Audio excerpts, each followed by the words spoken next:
You've done a lot of work on prison reform in your life, and you think that certain kinds of reform in our system would actually change the electoral process drastically. Absolutely. We lost Florida. Democrats lost Florida.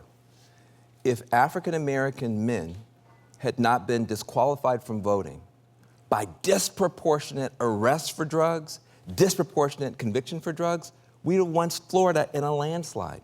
You have some southern states where 30% of African-American, especially men, can't vote because they have drug felonies. Now, I'm gonna tell you something. I spent my 20s in a drug-infested den of crime and iniquity, Yale University. Right. Right. And, okay? Right? I do pity you, yeah. I saw more drugs being done in more ways, off of more surfaces, by more kinds of people than I ever saw in any black community. But the cops never kicked in the doors. The police never showed up. None of those kids went to prison. So all those kids can vote. And the point you've made is that many times if someone's has a chance of being convicted or having to face a jury, they can plead. They can take a much lesser charge and say, I did it, even if they maybe didn't do it, but they don't want to be up for 25 years. And what they don't maybe realize at the time is they will lose their right to vote. In many, many states, they will. But let me ask you a question. You watch CSI and all this stuff. No, I don't, no. Okay. I really don't, but okay, sure, okay, yeah. You. Yeah.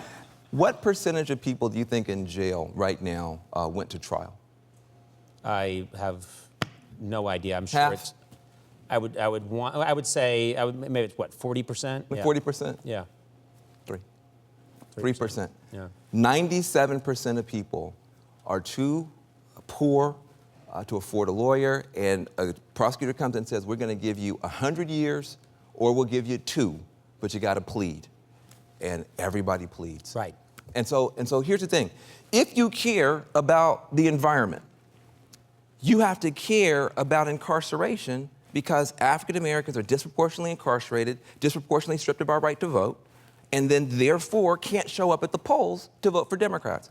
If you care about women's choice, whatever you care about, at the end of the day, if you don't stick up for democracy for everybody, you don't get democracy for anybody, and that's what happened this election. All right.